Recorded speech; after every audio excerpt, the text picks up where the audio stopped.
O Espiritismo.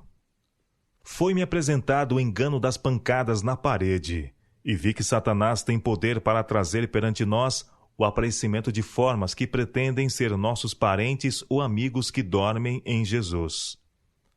Far-se-á aparecer como se esses amigos estivessem efetivamente presentes. As palavras que proferiram enquanto estiveram aqui, com as quais estamos familiarizados, e o mesmo tom de voz que tinham quando vivos, cairá em nossos ouvidos. Tudo isso visa enganar o mundo e enredá-los na crença deste engano. Vi que os santos precisam alcançar completa compreensão da verdade presente, a qual serão obrigados a sustentar pelas Escrituras. Precisam compreender o estado dos mortos, pois os espíritos dos demônios ainda lhes aparecerão, pretendendo ser amigos ou parentes amados, os quais lhes declararão doutrinas não escriturísticas.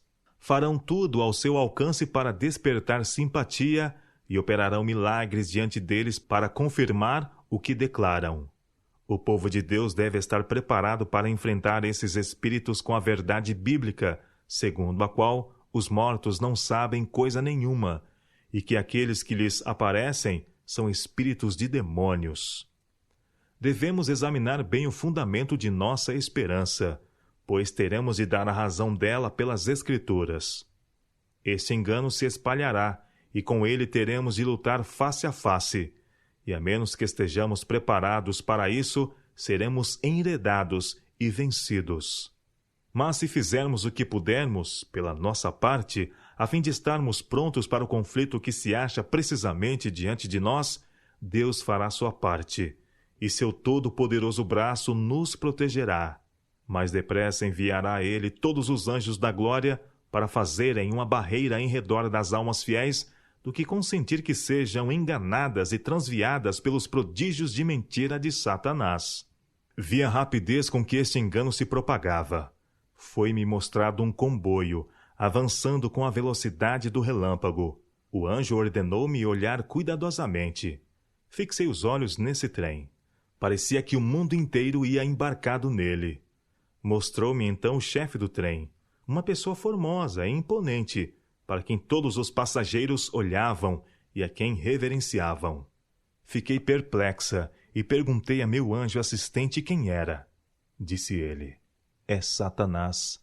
Ele é o chefe na forma de um anjo de luz. Ele leva cativo o mundo. Eles se entregaram à operação do erro a fim de crerem na mentira e serem condenados.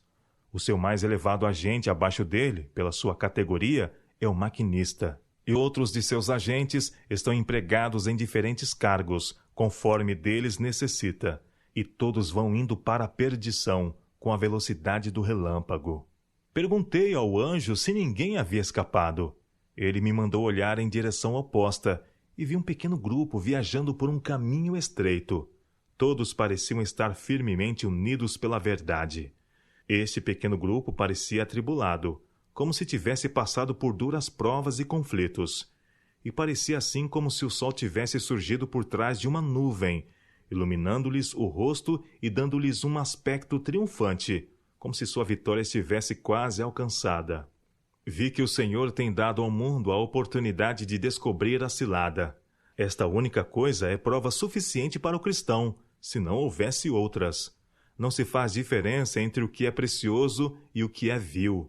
Thomas Paine, cujo corpo está hoje desfeito em pó e que deve ser chamado no fim dos 1000 anos, por ocasião da segunda ressurreição, para receber sua recompensa e sofrer a segunda morte, é apresentado por Satanás como estando no céu e altamente exaltado ali. Satanás fez uso dele na terra tanto quanto pôde, e agora está continuando com a mesma obra, mediante a pretensão de estar sendo Thomas Paine sobremodo exaltado e honrado no céu. Assim como ensinou aqui, Satanás gostaria de fazer crer que está ensinando no céu. Há alguns que têm olhado com horror para sua vida e morte e seus ensinos corruptos quando vivia, mas agora se submetem a ser ensinados por ele, um dos homens mais vis e corruptos, alguém que desprezou a Deus e sua lei. Aquele que é o pai da mentira cega e engana o mundo, enviando seus anjos para falarem pelos apóstolos, e fazerem parecer que estes contradizem o que escreveram pela direção do Espírito Santo quando estiveram na terra. Esses anjos mentirosos fazem os apóstolos deturparem os seus próprios ensinos e declararem que estes estão adulterados. Assim fazendo, Satanás se deleita em lançar cristãos professos e o mundo todo na incerteza quanto à palavra de Deus. Aquele santo livro se atravessa em seu próprio caminho e contradiz os seus planos. Portanto, leva os homens a duvidarem da origem divina da Bíblia. Então apresenta o incrédulo Thomas Paine como se tivesse sido introduzido no céu quando morreu, e agora, unido com os santos apóstolos, a quem ele odiou na terra, estivesse empenhado em ensinar o mundo. Satanás designa a cada um de seus anjos uma parte a desempenhar. Exige de todos que sejam dissimulados, astutos, ardilosos.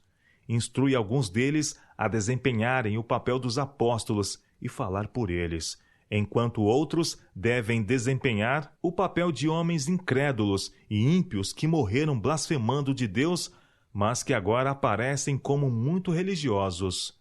Não se faz diferença entre o mais santo dos apóstolos e o mais vil dos infiéis. Ambos são apresentados como ensinando a mesma coisa. Não importa quem Satanás faz falar, desde que seu objetivo seja alcançado. Ele esteve tão intimamente ligado a Paine na terra, ajudando-o em seu trabalho, que lhe é coisa fácil saber as próprias palavras que Paine usou e até mesmo a caligrafia de quem o servira tão fielmente e tão bem cumprira o seu propósito. Satanás ditou muito dos escritos de Paine, e coisa fácil é agora para ele, por intermédio de seus anjos, ditar seus próprios sentimentos e fazer parecer que eles vieram de Thomas Paine. Esta é a mistificação máxima de Satanás. Todo esse ensino que se diz ser dos apóstolos, santos e homens ímpios que morreram vem diretamente de sua majestade satânica. O fato de Satanás pretender que alguém que ele amara tanto e que tanto odiara a Deus agora se encontra com os santos apóstolos e anjos na glória, deveria ser bastante para remover o véu de todas as mentes e pôr a descoberto as obras obscuras e misteriosas de Satanás. Virtualmente, ele diz ao mundo e aos incrédulos: não importa quão ímpios sejais, não importa que creais ou não em Deus ou na Bíblia, vivei como vos agradar, o céu é vosso lar, pois todos sabem que se Thomas Paine está no céu, e tão exaltado, certamente também chegarão ali. Isto é tão manifesto que todos os podem ver se quiserem. Satanás agora está fazendo, por intermédio de pessoas semelhantes a Thomas Paine, o que ele tem procurado fazer desde a sua queda. Ele está, mediante o seu poder e prodígio de mentira, demolindo o fundamento da esperança cristã e obscurecendo o sol que deve iluminá-los no estreito caminho para o céu. Está fazendo o mundo crer que a Bíblia não é inspirada, nem melhor que qualquer livro de histórias, enquanto apresenta alguma coisa que lhe ocupe o lugar, isto é, o que se intitula Manifestações Espíritas. Aqui está um meio que lhe é inteiramente dedicado e sob seu controle, e Satanás pode fazer o mundo crer o que quiser. O livro que deve julgá-lo e a seus seguidores, ele o pôs na sombra, onde bem queria.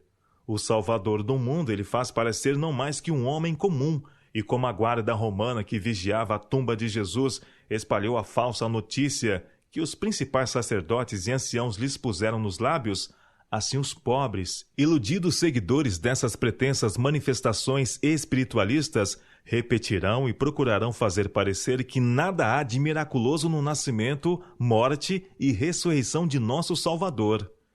Depois de haverem posto a Jesus no segundo plano, atraem a atenção do mundo para si mesmos e para os seus milagres e prodígios de mentira, os quais, declaram, excedem em muito as obras de Cristo. Assim o mundo é apanhado na cilada e conduzido a um enganador sentimento de segurança, para não descobrir seu terrível engano até que sejam derramadas as 7 últimas pragas. Satanás ri ao ver seu plano tão bem sucedido, e o mundo inteiro apanhado no seu engano.